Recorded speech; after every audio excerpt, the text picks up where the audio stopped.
And good Tuesday morning, everyone. Have to say it's been quite a weekend, but I am happy with everything that's been going on. And we are here today with Peter Pontsa, and I have to say, very fascinating. We talked a little bit before the show, and let Peter tell a little bit about himself, and welcome to the show. Okay, thanks. Good to be here. Well, I'm a budding novelist. I was in the dental field for close to 40 years. I had my own dental supply company. And when I got a little tired of too much of that, I decided to sell it. So I sold it to my competitors. And during that time, I was writing a lot of journal in the dental journal. So I had a lot of writing background, and I wanted to actually do something different.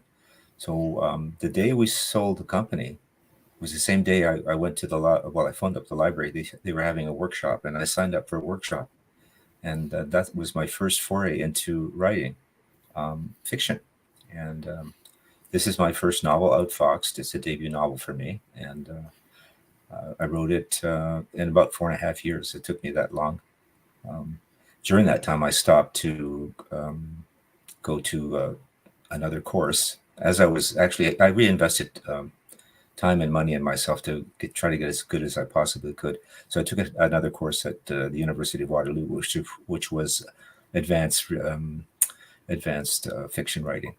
And I hope that helped me a little bit better in the writing aspect of it. So some of the things I did in the past helped me write what I did. And I suppose we'll wait and see how it's going to do. I've had some pretty good reviews on it, and I guess that's it for that. I mean, I hope that's enough for your viewers, unless there's something else that you might want to know. Well, what actually inspired you to start writing? Originally? You mean the fiction or the? Originally, I started working with a company in Germany, and I started selling their products to Canada, and I didn't have enough money in my budget for advertising. So my wife did some of it, and we decided to make a newsletter. So I started writing a newsletter for my customers, and we'd send it out once a month, and it would be primarily just about our products. And then I started doing that for a long time, and then as our marketing grew and our company grew, our budget got better, and I started dealing with some friends. I actually made friends with the publisher of a dental, and he had a number of dental journals. So we decided to do advertising with him, and then he would say, "Would you write some papers? And you want technical papers for the dental field?" I said, "Certainly, I can do that." So we started writing some of those, and I did research, and they were published papers with references. And they were well accepted by the dental field. And we have an article on one side, and then we have our advertisement on the other side. So there was kind of like a combined kind of advertising. And then as the years progressed, I thought, well, I'm beginning a little bit better. And there's a lot of things besides that are very similar in the writing, because you still have to do your English properly. You still have to do your paragraphs, and your structure has to be the same. You have to make a convincing storyline and whatnot. So if you just extrapolate that, and instead of using products, you kind of like extrapolate it to use characters and plot lines and develop it. I saw there was a lot of similarity, so I thought, why don't I give it a shot? I'm retired now, and I've got more time on my hands, and let me just get into that area and see what I can do with it. And so far, it's been almost 5-6 years now. It's been a lot of fun. I'm on my second novel now, as we are speaking today, and I'm just starting it. So it's going to be slightly different, but it'll have the same characters. But I'm hoping that I can continue to have the same characters in the next 3 or 4 novels. I set myself a goal to see if I can actually continue. Well, William Fox is the protagonist. I'm hoping that I can keep him going for a bit. Yeah. So, and this was with the crime writing of it, I'm assuming. Yeah, I joined the Crime Writers of Canada, which is a very nice group of people. And while I was an associate member, you become a professional member once you're published. When I was an associate member, I was on there for about 2 years. They had a lot of seminars from some of the authors, and they would do Zoom meetings and seminars and webinars and that. And actually, a lot of it was pretty informative because you're dealing with people who are already published. So I learned a lot of stuff from them that way. So it's been actually a very good association to be involved. Oh, very nice. Now, one thing I did read in your bio is you did race car driving. Now, that's a little bit fascinating. Yes, I did. Yeah, well, how that started was I was a member of the Jaguar Club in Ontario, and we were associated with the Jaguar Club of North America, and they have so many different memberships all across North America. And what they did was they reinstated the slalom racing, and all the clubs in North America and Mexico as well. They used to do the slalom racing. Basically, we put out some pylons, and you had to go around the pylons in a figure eight, in a loop, like a hockey rink loop, and a bunch of other things, and do that as fast as you possibly can without knocking over the pylons. And so we started doing some pretty good numbers in Ontario. Actually, I came in third in all North America in 1 year, and they gave me a trophy for that. So the guys in my group, well, they're mostly guys. I don't think we had any women racing at that time. We decided that let's start a real racing team. So we found this battered up old XJS 12-cylinder, and it was actually donated by some mechanics out back, and then we just stripped it out, put a roll cage in it, and we joined a group called Chump Car. Now, Chump Car was a group that was started up in the United States, basically for people who couldn't afford to do really serious racing because it was so expensive. All you had to do was bring in a car that was like under $500 minus the safety equipment, because you needed to have that. Then you get your fireproof suits and your helmets and your boots and all that sort of stuff. So we'd all buy that, and we started. The first year I was just the fireman. Every time the car came into the pits, I jump out with the fire hose when they're loading up with gasoline in case there was a fire. And the next year I got behind the seat and did some serious racing, and it was exciting, really exciting, because when you got that 12-cylinder going on the flats in the straightaways, boy, it was like what we used to call it was like a freight train on steroids. It was just going so fast, and of course we didn't modify it much. We just took out the mufflers and we just had straight pipes, and it was just going like a howling wind. It was awful. Sometimes when you had to put on the brakes because it just didn't want to stop, especially before you hit the corners. But it was adrenaline pumping. It was some of the best fun I've ever had. But it's like anything, racing is a serious business. You have to be careful. And I'm so grateful for that roll cage, because if we ever went, we would at least be protected that way. And we had the fireproof suits on too. So if you got in there, the tough thing is the 5-point harness. You have to be really quick to get out of that as fast as you can and roll out and get out of that thing as possible. Because if you don't, it's fatal. So, but most of the guys that were racing with us were all pretty well versed, because we did take track school. We learned how to drive in the track. We learned about skid control and cornering and that sort of braking and pinpointing, and a lot of things that you needed to actually do before you could get out on the track. Because it's only fair that you know as much as the next guy. Otherwise, you're not going to be comfortable on the track with these folks. But I have to say, it was a wonderful experience, and some of that experience I took and I added it to one of my chapters in my book. This was rally driving, because we've done some of that too. This is rally driving is actually quite separate from racetrack driving, because it's a different thing, a different animal altogether.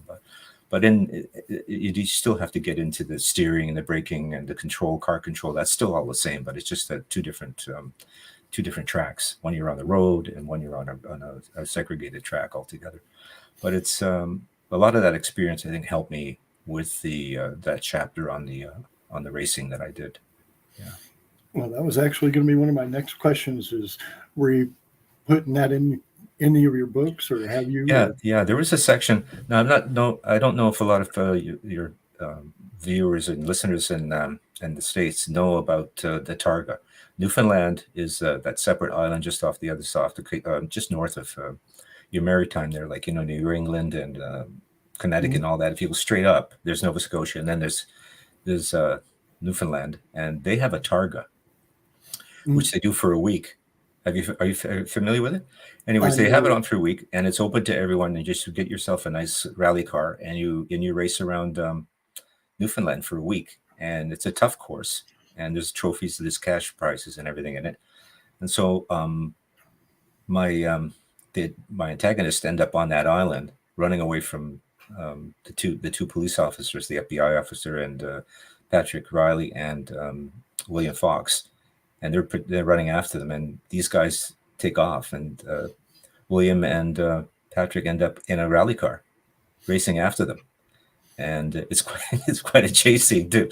So I'm not going to give you much more than that, but that is in there, and that comes from a lot of the racing that I did in the past. Yeah, I was going to say no spoilers now. No, don't get too much away. Now I find it fascinating because I think, isn't there like weight limits to the cars also that you have to abide by? Or is that mainly just NASCAR or? That I think, yeah, but when it comes to weight, the lighter your car, the better you're going to go. The weight to power ratio is always the most fascinating thing. That's why sometimes you can see a Mini Cooper, which is so small, and they put a relatively mid-sized engine in it and it goes so quickly because you look at the horsepower ratio to the light framework and the body, it's always going to go a lot faster. So for us to strip that XJ out, it was already a big heavy car, and we were going up against Renaults and Fiats and all kinds of small GM cars and Ford cars and Fiestas and stuff. So we had a disadvantage because the car was big, but we'd completely stripped it out. There wasn't an ounce of stuff that was unnecessary. Even to the point, you just needed that roll cage, so you had to have some weight in there. But I don't believe we weighed that. I remember we were in the shop. Ken was one of the guys who was taking. He'd take out a seat, and he'd go and stand on the weights, and he said, "Okay, that's about 40 pounds," and we write it in the journal. And we take out the other seat. That's another 30 pounds or 40 pounds, whatever it was. So everything we took out, we weighed, and we got that car down to almost maybe 900. 1,100 pounds at least, something like that. Because of the big engine, you couldn't do much about that, but it was a lot lighter than getting. I think those cars are roughly almost 2 tons, something like that. So they're, the more you can shave off, the better. There's no doubt about that. Yeah. And Mark's asking Honda Fits. What about Honda Fits? Asking about, I guess, for racing. Well, Hondas are probably pretty decent. I mean, they're small. I don't know what that car is. I don't think I've ever seen one before. Mark, you'll have to elaborate on that. Yeah, I wish you would, because were they in the race too? Not that I remember. This is quite some time ago. Yeah, we're talking at least 10 or 12 years ago. And I don't know the model, to tell you the truth. But we did have some Hondas. I know we did. Because there was somebody who was using it like as a John Deere. He had painted it as in the John Deere colors, and it was funny because he got himself a pair of these shorts and suspenders, and he had a crash helmet on. And he was driving around. He was being a silly guy, but it was fun. Well, we did have fun. Oh, that would be a blast. And I'm actually glad that you elaborated into your books, because now that actually makes it a little bit more exciting, because you really don't read much about car chases in books anymore. They usually save those for the movies. It's What He Drives. They're known for the jazz for the rest of the world. They have been around since the late 2000s. Wow. Well, you know what? You got me there, Matt. I'm going to have to look one of those up, because I'm mostly a British car guy. So I've probably seen them on the road and probably wouldn't even know what it is, but I'm going to look into it. Thanks for pointing that out to me. Well, where can people find your book? It's pretty well at all of the major outlets. It's at Amazon for sure, Kobo, Apple Play, and Barnes and Noble, and pretty well almost all of the major distributors have it. Yeah. And you said at the beginning you're actually working on your second novel. Yes, I am. Yeah. Do you have a time frame of when you want that out? Yeah, I've got a time frame for October, and then an editing maybe till November, and hopefully out by beginning of New Year. But I'm not sure if it's possible. I'm going to try. I mean, I'm into my third or fourth chapter now, and it's still the beginning of the year. So the only thing that would hold me up is that I have a lot of gardening we do here. We have some small acreage, and we do all of this stuff ourselves. So it takes. So what I'm going to have to do is just work in the morning on the book, and then in the afternoon I have to get out when the weather's a little warmer and get the gardens going, because we do have vegetable gardens and flowers. We do the same here. What's the name of the book? The book is called Outfoxed, an Inspector Fox adventure. There we go. And you can find that on Amazon, Barnes and Nobles, just about anywhere you can find a book. And do you have a website where people can? Yes, they can find me at peterthomaspontsa.com. Thomas, Thomas? Thomas, yes, Thomas Pontsa, yeah, Pontsa.com. Yeah. There you go. And you can find it there. Yeah, perfect. So I do want to thank you for being on the show. Okay. I look forward to actually probably getting the book and reading it, because I've always been fascinated in race cars. And being a part of the book, I mean, that's something that I got to look into. Okay. All right. No, it's been fun talking with you too. And Yes. I appreciate you having me on. And everybody, please subscribe to our channel.